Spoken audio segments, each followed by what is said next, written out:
Hello, everyone, and welcome back to another episode of the Cowboys Fan versus the World podcast, where we explore the NFL world through the eyes of a Dallas Cowboys fan. It's your host with the most, Chris. I hope everyone's having a fantastic day today. I know I am. We are 1 week closer to the NFL season. That is right. We're almost there. The best time of the year. And I'm not talking about Mariah Carey. The NFL season is about to begin. We are only 1 week away from the first game. It's going to be on Thursday with the Kansas City Chiefs and the Detroit Lions. They're going to have the great little ceremony that they have for the Super Bowl winners. So they're going to have, drop the banner, do all that good stuff for the Kansas City Chiefs, and the Detroit Lions will be going to play them. Super excited. And for any of you college football fans, that's right, the college football season does start this week. I know some games have already been played last week, but this is the official start for everyone for college football. Very excited. I'm very happy that football is back for everyone. The world is better. The air feels cleaner, food's tasting better, the shower, when you're in there, the water is perfect temperature, and that's because football season is back. I hope everyone is ready and excited as much as I am. So, before we go deep into this episode, a couple of things. First of all, I'm very excited for football to be back.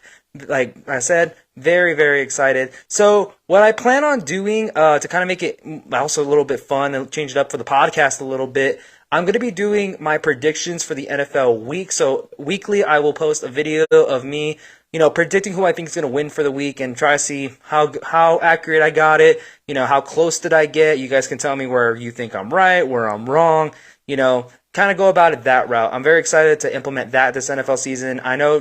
Typically during the podcast episodes anyways, I'm going to be going over who I have for a prediction, but to kind of shorten it down, I will be doing clips of it so that way you guys can see like who I have winning for the week, and kind of as a wrap up, probably after Monday, do a recap on how I did for the week, and you guys can criticize me, or I might be the smartest person ever. Who knows? But we will have to see when that comes, but we're 1 week away from me trying that out. Also, some other news outside of the podcast news and the NFL. So for me personally, as the host, it is my birthday coming up. Actually, tomorrow. As of this recording, it's Wednesday. So tomorrow, Thursday, is going to be my actual birthday. So very excited for that one. And so it's kind of like a special episode, birthday, NFL season. That's kind of the best part, I think, about my birthday. It's right next to the start of the NFL season. So that's always gives me something to look forward to, is that literally right after my birthday, it's NFL season begins, or college football starts that week. So it's a great place and a great timestamp of where it is. So I absolutely love it, just because I can start, another year and football season's back. So kind of a 2-in-1 in my opinion, but I'm very excited for it. So this is kind of like a birthday episode. Very, very happy I got to see another year. Here I am and give you guys another episode. But enough of the outside podcast stuff. Let's get into what's going on with everything. So first off, obviously, we're going to stop at the Dallas Cowboys. Dallas Cowboys fan here. So what this podcast is all about. So I'm going to go into the final preseason game. They ended up beating the Las Vegas Raiders. I always get caught with the Oakland thing every time. They beat the Las Vegas Raiders 31-16 behind the back of Will Grier, who I believe he went 29-35, 305 yards and two TDs with a QBR of 122. First of all, great game for Will Grier. It's the first great game he had this whole preseason. I believe he set like a record for the Dallas Cowboys during the preseason, so that was awesome. That was awesome for him. I know that the Dallas Cowboys kind of did that because of Trey Lance that's coming in. We're going to talk about Trey Lance. I got a lot to say with what's going on with Trey Lance in this whole situation. But, so we're going to stay with the preseason game. First of all, Will Grier, great job. I believe now he got on the practice squad for the Bengals, which is good because you never know what may happen. So I did like that the Dallas Cowboys did do that. Mike McCarthy and Jerry Jones and even Dak, they kind of gave him like a little they know he was going to leave. They know they were about to cut him, so they kind of gave him a kind of a goodbye, like, hey, like, we're going to set you up to make sure you're on a team, or at least on the practice squad. Maybe you can make the 53-man roster, especially since that new rule with the NFL has passed, where 3 quarterbacks can come on in and be on the active roster. So they're giving him a shot. So luckily, it worked out for Will Grier. It worked out great for him because now he's going to be with the Bengals on their practice squad, now with Trey Lance coming in. But kind of the biggest thing out of the whole preseason, like, out of that game, the biggest thing I took out of it is that I'm very hopeful for Dak Prescott now. I am. I'm a little bit more excited and hopeful. I know I was a little bit doubtful. I really was. But here's why. Here's why I have a lot more hope in Dak Prescott.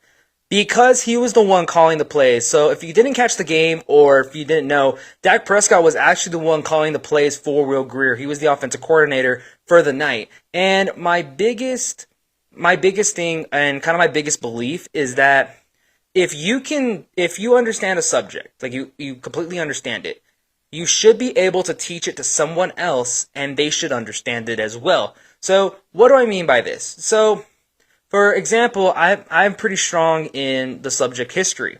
So when I was in high school and a little bit in college, I understand it pretty well, to the point where I was able to help out, other students in my class. I even helped out in high school with some of their AP testing. I got some people to get, score pretty high, or even in college when I helped tutor them and they ended up getting an A in the class, or they actually started passing their test. Either way, like that, to me, that shows that I understood the subject history pretty well, because I was able to teach it to somebody else and it made 100% sense to them instead of them being more lost.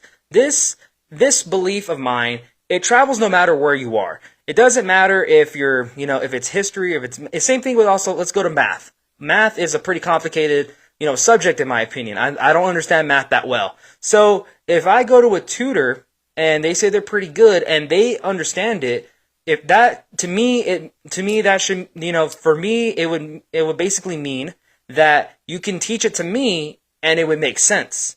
That's how I take it. If you know the subject and you explain it to me and I still may not get it, or you're not making any sense, then you may have a little bit of you may not know the subject as well as you think. Because like I said, I'm a big believer in, if you could teach it to someone else and they understand it 100%, like there's no questions asked, or they figure it out, then you know the subject pretty well. That's exactly what I think, in life. And let's take it to football. So Mike McCarthy, the new offensive coordinator, Kellen Moore's gone. They came in, they want to run a West Coast offense, which is fine.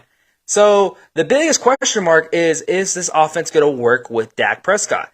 So with this last preseason game, Mike McCarthy gave the reins to Dak. He said, you know what, here, you get to call the plays. And the cool thing, and Mike McCarthy kind of understood this, is that if he can call the plays and it could be successful for a QB that is probably out the door and he has no reason to even try, or he doesn't really have a reason where he needs to, put in a lot of effort, I guess, because it's the last game, he's out the door, whatever. But he put, the plays that he called set up Will Grier to be successful. A lot of bootlegs, a lot of runs, short passes, whatever it may be. He made Will Grier look like he could be a second or third string quarterback again.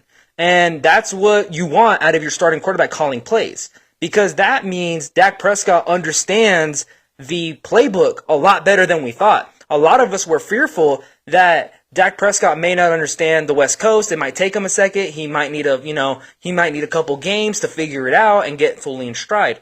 But with him being able to call the plays with someone that is a QB3, that's, like I said, out the door, he really doesn't have a reason to even try to get the win.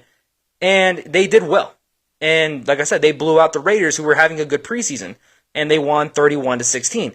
That's pretty good, considering it was the QB calling the plays. It wasn't even the head coach. It was Dak calling the plays, and all the plays were money. They were good calls. There was a fourth down calls that were kind of risky, but Dak knew it would work because he understood Will Grier. And Will Grier understood the offense because, when Dak was calling the plays, he understood why it worked. He understood why he was, hitting people wide open. He was able to, make the passes in the, in the receiver's pocket when he needs to, or why the bootlegs would work so much because they're so worried about the run game with Malik Davis and Whittle running. So Dak understood that, and he knew that it would work and it would benefit Will Grier because Will Grier, trusted Dak, and so did Mike McCarthy. Now let's move it. Let's kind of see what's gonna happen here. So if he understands that this offense, he understands the offense well enough to call a pretty good game, he called a really good game, borderline perfect for Will Grier, then that means that he should understand his offense pretty well to the point where he's going to be successful this year. Like I said, my personal belief, if you can teach it and it makes sense to someone else, then you understand what's going on. And Dak Prescott looks like he understands what's going on in Mike McCarthy's offense because he was able to call plays that worked for Will Grier. Like I said, is QB3. He's nowhere near the level of Dak Prescott. So now, with him understanding the offense and making it pretty clear, because if Dak would have called the offense and it wasn't good, then I'd be a little more concerned about what's going on over there in Frisco, because clearly someone's not getting the communication right. But Dak looks like he understands the offense completely fine. It looks like the West Coast might be a better fit for him than maybe Kellen Moore's offense that he ran last year. Even though it was high flying, he got a lot of yards, he had to throw the ball a lot. At least in the West Coast, it's a little bit of more of a balance of run and pass, or you have to rely a little bit more on the run to get, to be able to throw the ball in the air. And that's where Tony Pollard and Deuce and Ronald Jones and Will come in. That's where other secondary players come in. So him understanding this offense, setting up Will Grier to basically get a job, still be employed in the NFL and and being successful and finally getting a preseason win. That's all I wanted, was a preseason win, and we got it through Dak Prescott calling basically a perfect game and setting up everyone to be successful. That is going to be crucial going into the season, especially coming off a really bad season to Dak Prescott, because 15 interceptions to 23 touchdowns, out for 5 games. We all know the lore. We know everyone just giving crap to Dak. I even got the Dak Prescott jersey on for this episode. So you got to give him his praise and his flowers here, because he called a great game. Considering this is a new offense that he had to learn this offseason under Mike McCarthy. And now I can kind of trust him if he needs to maybe call an audible. If he doesn't like something, maybe another audible play will work. Then I can trust him because it looks like he can figure it out. And then the whole notion that he may not be able to read defense as well. Sometimes it might be just a scheme. Sometimes it's just the plays that people call and there's not much they can do, so they got to make things work. So him calling a great game with Will Grier set him up. And now I have more faith in Dak Prescott because it looks like he understands the offense to a T, especially to be able to call a perfect game. Like I said, granted, it probably is a preseason game. It's not really like the starters, but at least that kind of shows me that he can run this offense, pretty good if he absolutely needs to, because this season's going to be the make or break for him and Mike McCarthy, basically. And this is a good sign that he's going to be the guy that we're going to have to trust going into this season, because he can run this offense, and he's showing that he can run this offense pretty well and make sure the Cowboys offense is going to be successful this year, especially if he was able to call, like I said, a perfect game against the Las Vegas Raiders. I think the Cowboys are going to be fine with Dak Prescott being there. I don't really see an issue at all. So let's move on here. Let's talk about what's going on. Trey Lance, the former quarterback for the San Francisco 49ers, has been traded from the 49ers to the Dallas Cowboys for a 4th-round pick. Trust me when I say I was very shocked, especially since in the last episode I was crapping on Trey Lance and how I was saying he's a bust. Now, he's kind of our bust now. So, let's start from the beginning. So, what happened to Trey Lance? So, like I said in the last episode, to me, when Trey Lance got drafted 3 years ago, I wasn't sold on him because he only played 1 full season at North Dakota State. That's not enough, in my opinion, to be a 1st-round pick. But the 49ers saw something in the man and traded 3 first-rounders and a 4th, so essentially giving up 4 players and their future for Trey Lance, and it didn't work out for Trey. And it didn't work out in San Francisco because he only played about 7 games, and he didn't really have a lot of... He had some moments, but he kept getting injured. He kept having this problem. He broke his leg. He broke his index finger on his throwing arm. He's not, he couldn't outbeat Brock Purdy and Sam Darnold in preseason this year. He looks like he didn't understand the offense, which keep in mind, Kyle Shanahan's offense is pretty difficult. So what happens? What happens from there? And this is where some people were having a question on if the 49ers handled this well, and I'll talk about that right now. So they ended up trading away Trey Lance to the Dallas Cowboys, which is us, America's team, and now he's there, and they traded for a 4th-round pick. Did they handle this situation right?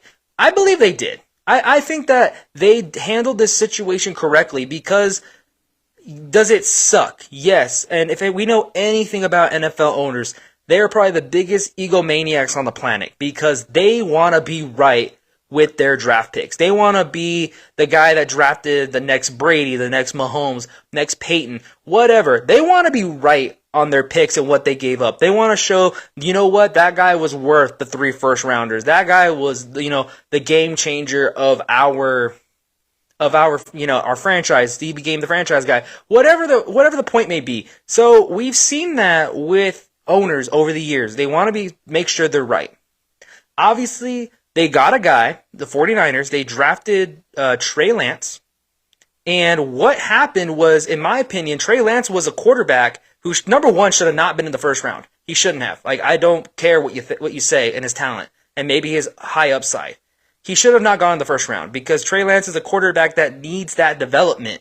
He needed a little extra time to fully develop as a decent or to a good quarterback, and he can maximize his talents. He didn't get that at North Dakota State playing one game, or not one game, one whole season, and that's it. That's not how that works, especially if he's playing in basically borderline Division II. So it didn't work out with the 49ers because, like I said, he was injured. He was injury prone, broke his index finger, and he broke his leg his second year. And, there's nothing the 49ers could do about that.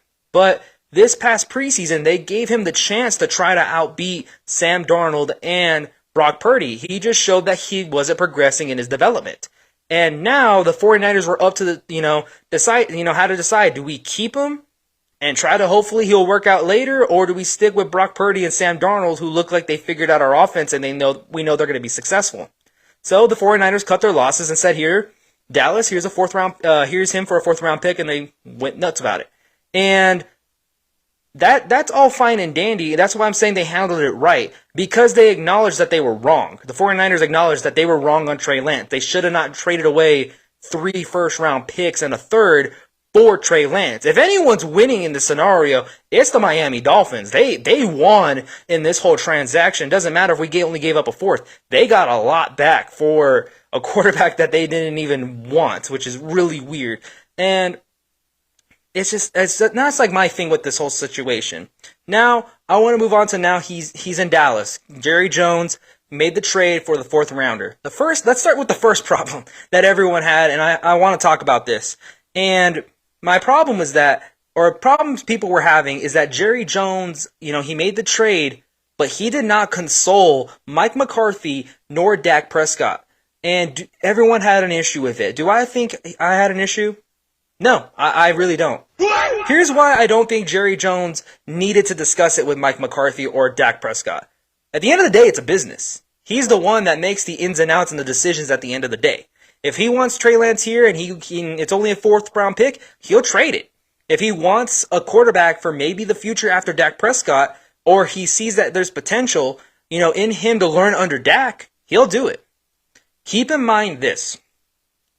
He's the one that hired Mike after Jason Garrett, after there was probably other coaches that were better options.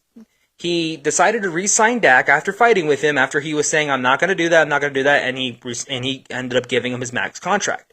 Keep in mind, Jerry's the one that is the one making these decisions at the end of the day, whether it be it's good for business, or good for him, or good for the Cowboys, or if it isn't. He's the one that makes the choices.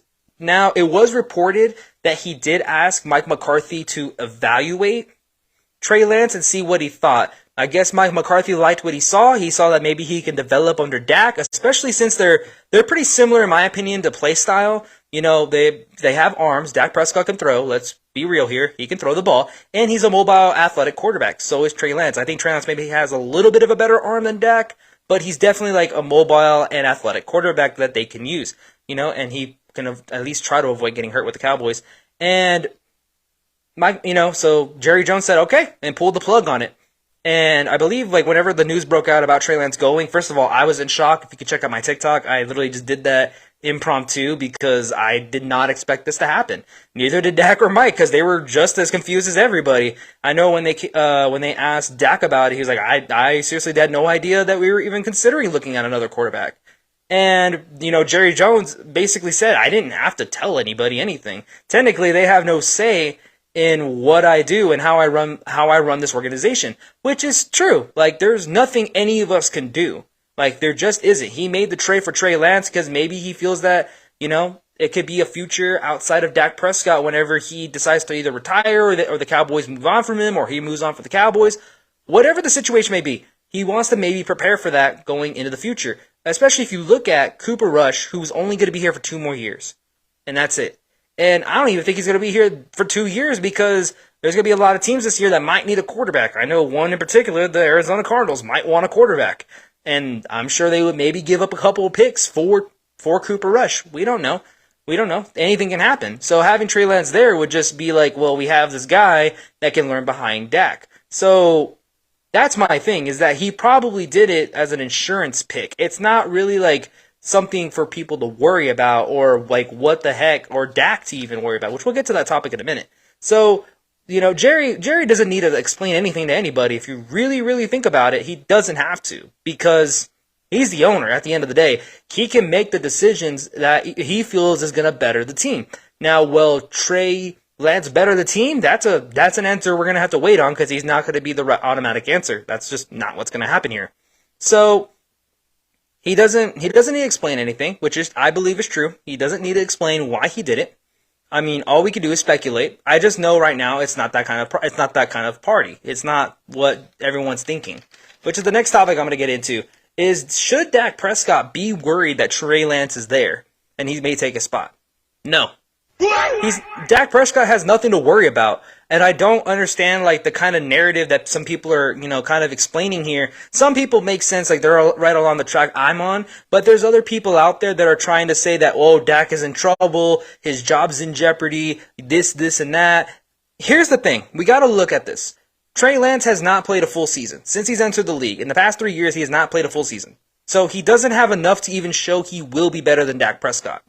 Dak Prescott has, since 2016 to now, shown that he can work. He works in the Dallas Cowboys, system. He's a great role model. He keeps his nose clean. He's a franchise guy. Everybody loves Dak. He's a natural born leader. As you can see, he leads the team. Even when stuff's going sour, he tries to, keep up the energy with the team and the morale. Even whenever they were having the bad season and when he, we saw what we were without Dak Prescott as well. Keep that in mind. In 2020, when he snapped his ankle, it just gives me the jeeps every time I think about it. And when we saw that, we saw what we were without him. When some people were saying maybe we shouldn't, we shouldn't give Dak a contract. We saw what we were without him, and that's the scary part. So let's look at Dak like a little bit more deeper. He has been to the playoffs. He's had, he's gotten multiple winning records. He's won 2 NFC East titles. He has led to be the number 1 offense in multiple years. It's not like he's a bum playing for the Dallas Cowboys. It's not that kind of situation. It just isn't. Dak has shown he can, lead this offense. And like I said earlier, he looks like he understands Mike McCarthy's system because he was able to call a perfect game with Will Grier in the preseason. So it looks like he's understanding everything well, and it looks like he's going to be fine this year. He's going to definitely lower the interception numbers, for sure. And let's keep this in mind. Let's go to Trey. Trey just got there.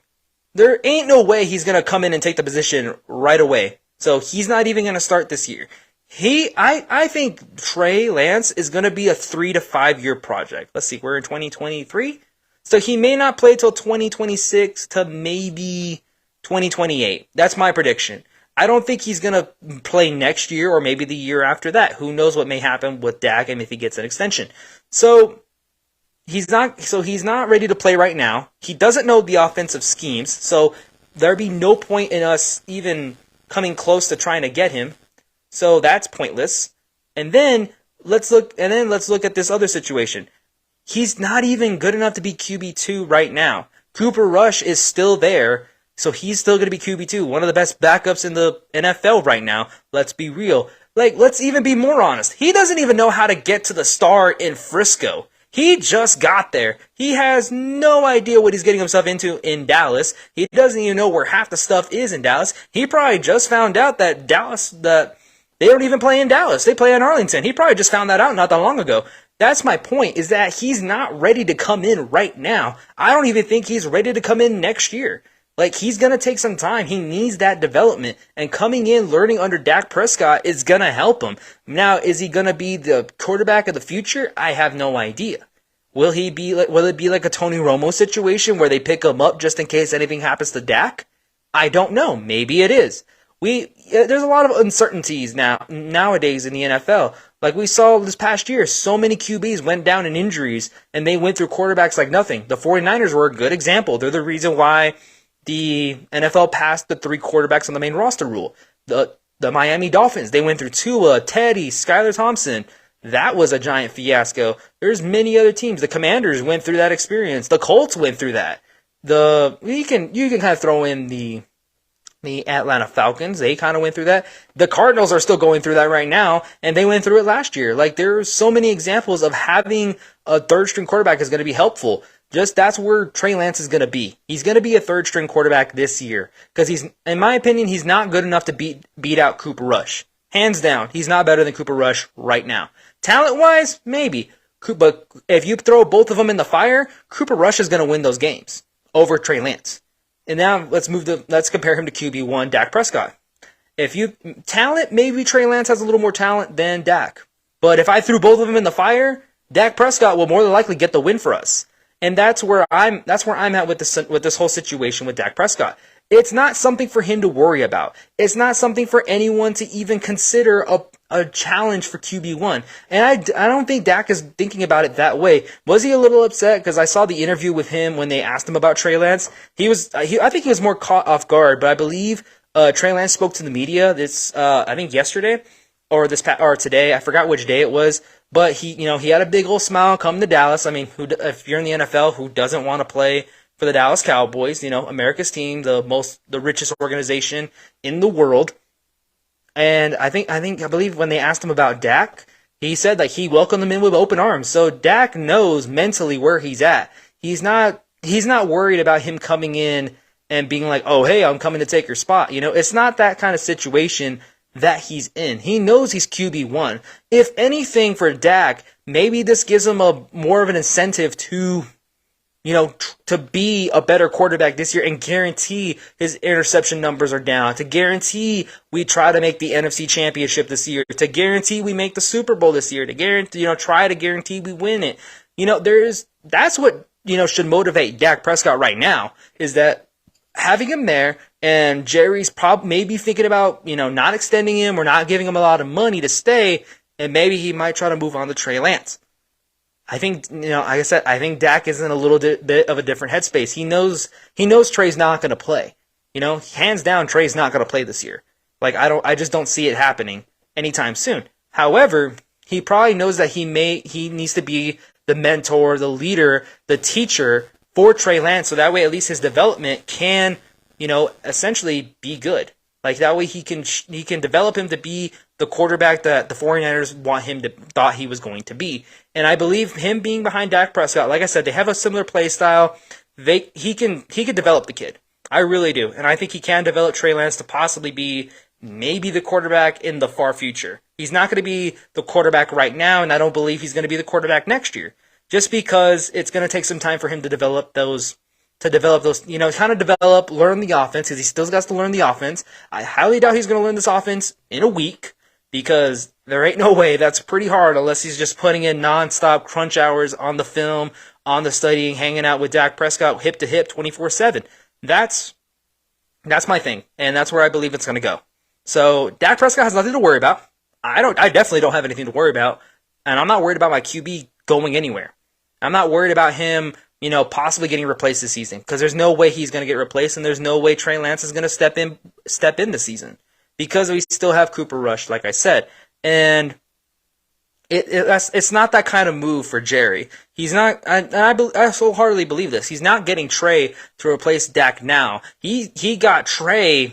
You know, once Dak is, he's moved on from the organization, whether it's retirement, whether it's, they move on to another team, whatever it may be. That's why he got Trey Lance, because it's not a guarantee what may happen. It's not a guarantee, he's going to be 100% healthy. Like I said, so many crazy things can happen in the NFL. Not everything is just certain. It's not a conspiracy theory. It's not anything like crazy.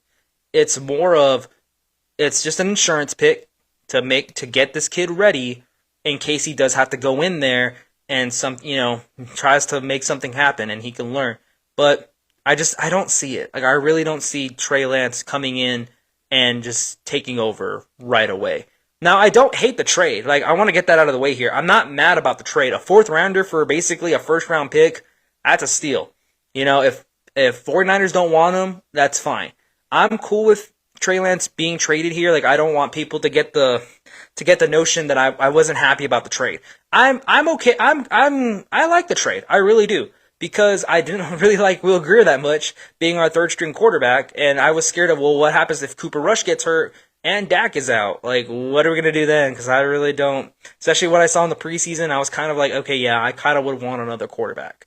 And Trey Lance coming in, he's younger, he's basically, he has youth on him. He looks like he still has a lot of talent. He has a lot of potential. And I said this on my TikTok the other day when I talked about it. I said it was a low risk, high reward kind of trade. Here's why it's low risk. Worst case, they wasted their time. They only wasted a fourth round pick. It's not like with the 49ers, they lost so much because, they traded 3 first rounders and a third, which is a lot. That's four different players they could have had instead of Trey Lance, and they gave it up. That's why it's low risk, because Jerry got him for pennies on the dime with only one fourth round pick. And he looks like I believe his contract still goes for another year. They can always pick up his 5th year and go that route. So Jerry is setting himself up to kind of get Trey Lance ready. And that's fine. And this is where I mean it's a high reward kind of trade. Because the high reward is that his potential, he lives up to his potential and he ends up being pretty good, like the 49ers thought he was going to be. He just needed more time to develop. He needed to still be behind Dak Prescott.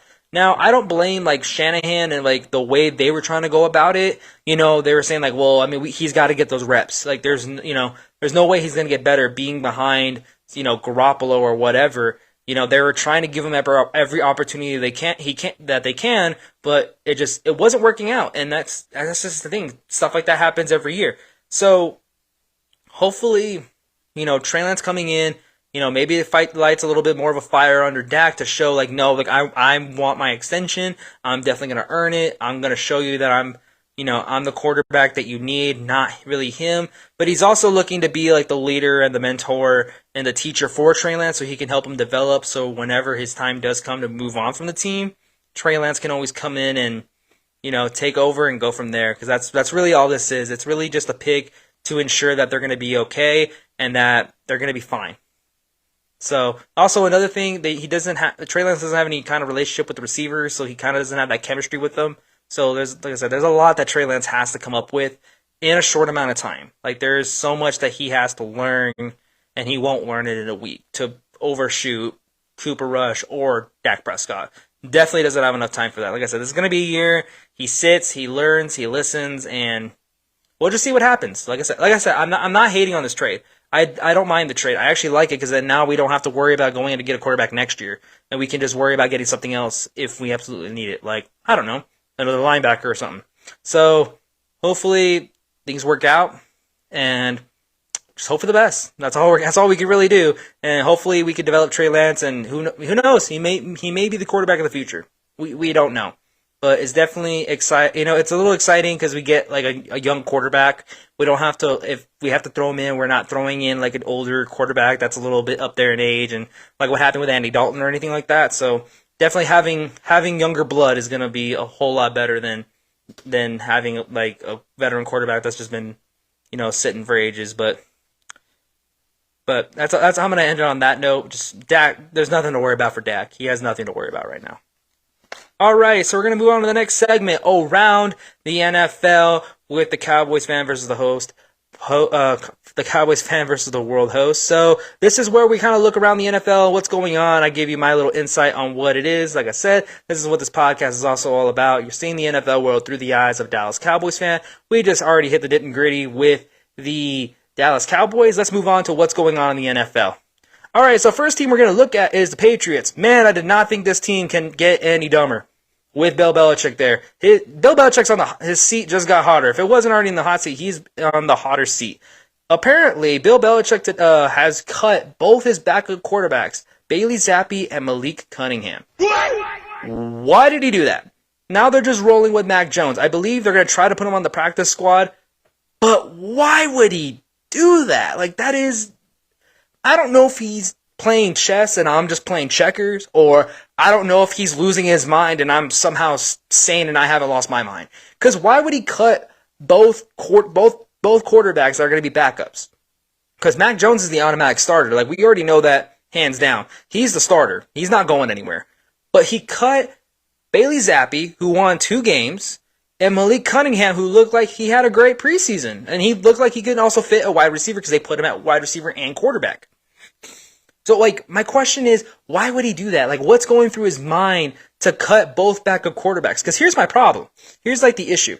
Like I said earlier, the NFL passed the rule where you can have 3 quarterbacks on the active roster. And right now, he only has the 1. What happens if Mac Jones gets hurt? What happens if he's out for the season? What happens when you're put in a situation where Mac Jones goes down? I'm knocking on wood. Hopefully nothing happens to him. This is a scenario here. If he gets hurt, what are they going to do at quarterback? What are they going to do? Put a wide receiver back there? They don't have a Julian Edelman. Jacoby Myers is already threw 1 touchdown to the Raiders. He's about to go catch some more for the Raiders. So, what is the point of this, is my question for Bill Belichick. Because it can't be like, oh, I'm doing this to prove a point. Oh, I'm doing this to show that I'm Bill Belichick. No, this it just doesn't make any sense to me. It just really doesn't. I don't know if someone, a Patriots fan or somebody, can explain the logic of that, because it's preparing for the worst, especially since, Mac Jones did not have a good year. Last year with Matt Patricia calling the plays, they had a defensive coordinator being the offensive coordinator. It was the weirdest thing ever. And Bailey Zappi won 2 games under the coaching circumstances. And that was, I thought, was one of the crazier things that have ever happened. So, if Mac Jones gets hurt, the Patriots are screwed. Hands down. They can't always run the ball and hope for the best. Bill O'Brien's going to need a quarterback. Stevenson can't just run the ball. Like I said, Zeke is an older running back. So I don't know how far that's going to get you. And Juju Smith-Schuster can't just do TikTok dances all the way to the end zone. We got to be honest here. So I don't know where the mindset of cutting both quarterbacks is. And let's look at another worst part. They could get picked up. They've been, they got waived, they've been cut, whatever. They can get picked up by somebody else. Keep in mind, the Cardinals are probably going to run through like a bunch of quarterbacks throughout the season until Kyler Murray could play, or whatever they're going to do. The Broncos are already on a short leash with Russell Wilson, so who knows how that's going to go. The Raiders may need another quarterback as well, because we don't know how long Garoppolo's going to be, how long he will last. So having 2 young quarterbacks that are ready to go, they may get swooped up by another team that may need a quarterback just to get them through the rest of the season. And he just let 2 of them go, when we don't know what may happen to Mac Jones. Like I said, Mac Jones got hurt last year. That's why Bailey Zappi came in. And guess what? It was good to have that insurance that they drafted that quarterback. Now having him and Malik Cunningham, like I said, I think Malik Cunningham will be a little more helpful because he's a little more athletic than Bailey Zappi and Mac Jones, but it's just, to me, I don't know what he's trying to do. He's already on the hot seat this year. He's on the hot seat. He has not been successful without Tom Brady. He made the playoffs once without Tom Brady, and they got their butts kicked by the Bills. There's a lot of things going on in New England, and the worst part is that Bill Belichick might be the one that gets fired. That's my thing, is he may be let go after this season. Robert Kraft might have to pull rank here and tell him, you know what, Billy, thank you for your service. Thank you for the 6 rings. It looks good in Gillette Stadium, but I'm sorry, man. I gotta let you go. That's where we're heading right now. If you're the New England Patriots, you're heading to probably Belichick heading out the door. Maybe Bill O'Brien becomes head coach again. Hopefully not. We saw what happens in Houston. But my case is that Bill Belichick right now, it's not looking good for him because you're going to need backups. There's no way. Now, I can understand an opinion. Like, you don't think they're both that good and you don't think that they're at the level of Mac Jones. That's fine. I can get behind that. I can get behind that. Maybe you can argue Bailey Zappi. Malik Cunningham, he's an undrafted free agent. Maybe he needs a little more time to develop somewhere else. Maybe learn under a different play style. Whatever.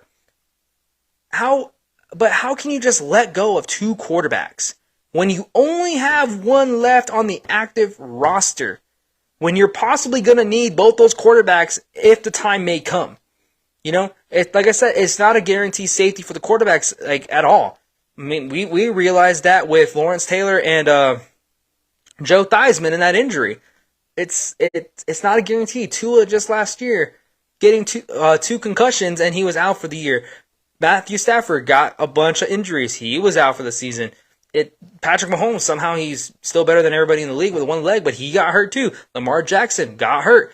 There's a lot of scenarios where this can go south, and having a backup is going to be helpful.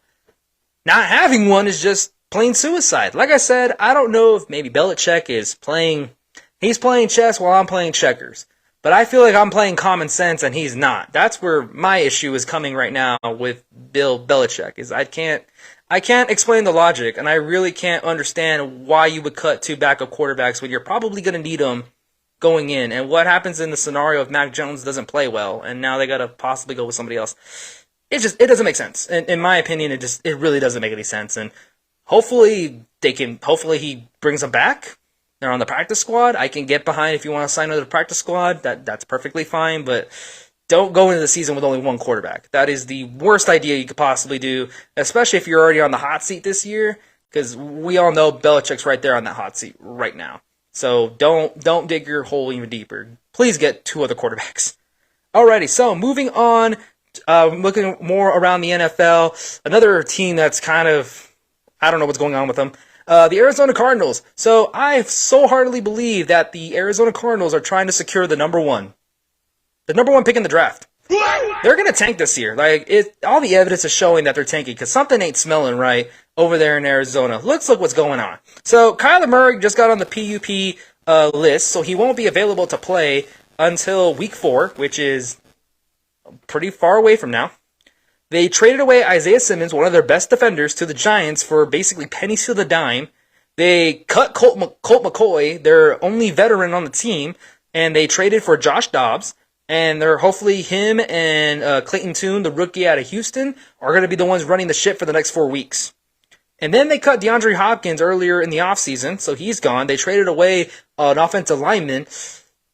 These are all just signs they're ready to tank. They're going to possibly not win a lot of games. And what sucks for that, for them, or at least for the players and the coaches, is that they're not trying, nobody wants to purposely lose a game. Like, nobody goes into the game thinking, or going into the season like, well, this is the year we tank and reset the button again. I don't think that, no one wants to go through that. Not the team, not the coaches, not the staff, not the fan base, none of them. So the fact that the organization is setting them up to go down this route is kind of sad in my opinion, because at least they can try to make it work if they kept maybe Isaiah Simmons to help out that defense. At least all they would have to worry about is offense going into the next offseason. And then having Colt McCoy there, yeah, he's a longtime veteran, but he looks like he can understand the offense and make it work. He looks like at least he can keep you afloat until if Kyler Murray can possibly return. I don't know if Colt McCoy can last through a whole season because he's gotten hurt a lot, but at least he can keep you afloat for 4 weeks. You would only need him for 4 weeks, but the fact that the Cardinals cut that longtime veteran, like I said, traded away Isaiah Simmons, they got Josh Dobbs, who had an okay year, semi-decent year in Tennessee when Tannehill and Malik Willis were not doing good, or when Tannehill got hurt and Malik Willis wasn't the answer, and now Clayton Tune, the rookie out of Houston, is going to come in and try to win him some games. I don't really see that happening, though, because they don't really have any weapons aside of Hollywood Brown and maybe James Conner. and that's about it. So the Cardinals aren't just looking good. It's not looking good for them, and it looks like the organization is preparing to tank for the number one pick this year, over everybody else, because these are like the signs of tanking, when you're unloading, you're trying to get what you can from your best players, try to get some extra draft picks and go about it and see what they can do this upcoming offseason with a bunch of new rookies, save some money, especially since they gave up so much money for Kyler Murray, which, looking back at it, probably the biggest idiots ever, because they just gave him a lot of money to not even play. So that's what I'm saying. Like, that's kind of the signs of tanking, and what kind of sucks is that, Kyler Murray showed that he has talent and he can make an offense work, but he just keeps getting hurt and he can't be available. The best ability you can have in sports is availability, and if he ain't available, then what's the point of keeping you? And keep in mind, this isn't the first time the Cardinals have not done something like this, but they moved on from a quarterback. Let's remember Josh Rosen. They picked him very high, and I don't even think he's in the league right now. So they're not afraid to move on from their first-round players. They're not afraid to just, move on. They're not afraid, because they've done it before, and they'll do it again. Because it looks like they're going to get Caleb Williams, because he looks like he can at least try to get them out of their predicament. Because if they bring in Caleb Williams, he's bigger than Kyler. He's not as fast, but he definitely has, the arm strength, the intelligence. He can stay at least semi-healthy, and they can at least revolve their team around Caleb. But what may happen to Kyler Murray? They may try to trade him, cut him, but they're just going to owe him a lot in dead money. The Cardinals kind of put themselves in a predicament this upcoming season with Kyler Murray's contract and, letting go with all these players. And I believe it was also announced that Zach Ertz may not even play in week 1. There's just a lot of what-ifs with that team, and I know the certain is they're not going to win their division. There ain't no way. With the roster that they have right now and all the trades and the cuts, all the razzle-dazzle that they're doing, it's not looking good. And they're not putting themselves in a position to even try to win the division this year, or at least maybe make a wild card. Like, they're just not in that position. There's nobody there to help them out. And it sucks because they brought in the defensive coordinator from Philadelphia to come in and be the head coach, and his first year being the head coach is probably going to be a 3-win, 4-win season.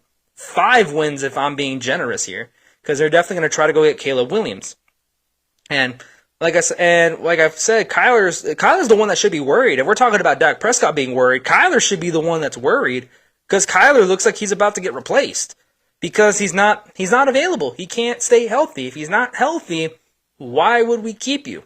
It was the same argument everyone had with Lamar Jackson whenever he was wanting his contract. Is that, dude, you haven't played in the last 2 seasons. You didn't play in the playoffs when we made the playoffs, and you didn't play at the end of the season.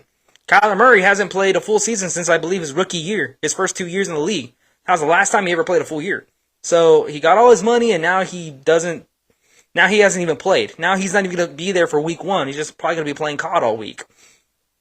So it's not good for the Arizona Cardinals. It's not good for the Red Sea Nation, because it looks like they're going to try to secure the number 1 pick this year with Caleb Williams. Like I said, he's going to be there. It's going to be a great pick for them, and they'll have to just see what they're going to do with Kyler Murray. They're either move on or give him 1 more year and just try to draft offensive lineman or a weapon, something to help him out. Like, I don't really know what that answer is going to be for Arizona. I just know that they're on the path to not have a good season. Alrighty, so final thing around the NFL: Joe Burrow, Joe Shiesty is back. He practiced today. He's back. They're going to win the AFC North. That's really all I got to say about that, because he's going to be back. Will he play week 1? I don't think they announced he's going to be back week 1. Things may change. As of this recording, I do not know if he will play week 1, but him practicing is a good sign. He has probably a week. I know that a lot of people were speculating he's going to miss several weeks. I know I was thinking he wasn't going to make it for week 1. He may have made it for week 3, week 4, but he's practicing. He looks good. So the Bengals, nation and everyone in Cincinnati can take a breath. He's fine. He's gonna come on in. I believe the only thing I saw that was a concern is, like, is he really gonna play without a new negotiated contract? I mean, he's gonna go play regardless. Like, either way, if he's paid or not, he's gonna go in there, win some games for the organization, just because he's that kind of guy. And we'll just have to see down the line what's going to happen with those contract negotiations. But for right now, Joe Burrow, Joe Shiesty is back. Hopefully he could play for week 1. So you fantasy you fantasy team havers do have Joe Burrow, can relax. You can maybe start him this week, and hopefully he can stay healthy for the rest of the season. But alrighty, that's going to wrap things up on this episode of the Cowboys Fan versus the World podcast. Make sure you guys, this episode will be up on YouTube, Spotify, Apple Podcasts, and Amazon Music. I'm on all of them, so it'll be up. Thank you again to some of the people in the comments that wished me a happy birthday. Like I said, as of this recording, it's a Wednesday. My birthday will be on Thursday. That's when the episode will be up, so that way it actually is uploaded on my birthday, so you guys can see that. But thank you guys for the comments that said happy birthday. Thank you so much. Very excited. And football season's right around the corner. College football this weekend. I'm very excited to watch those teams go up. Coach Prime, Texas Tech, you guys name it. I'm very excited. And then next week, next Thursday is going to be the start of the NFL season. But make sure you guys follow me on all of my social media at Cowboys Fan versus the World. I'm on Instagram, Twitter, Facebook, TikTok, Threads, you name it. I'm on there. But until next time, I'll catch you guys in the next episode.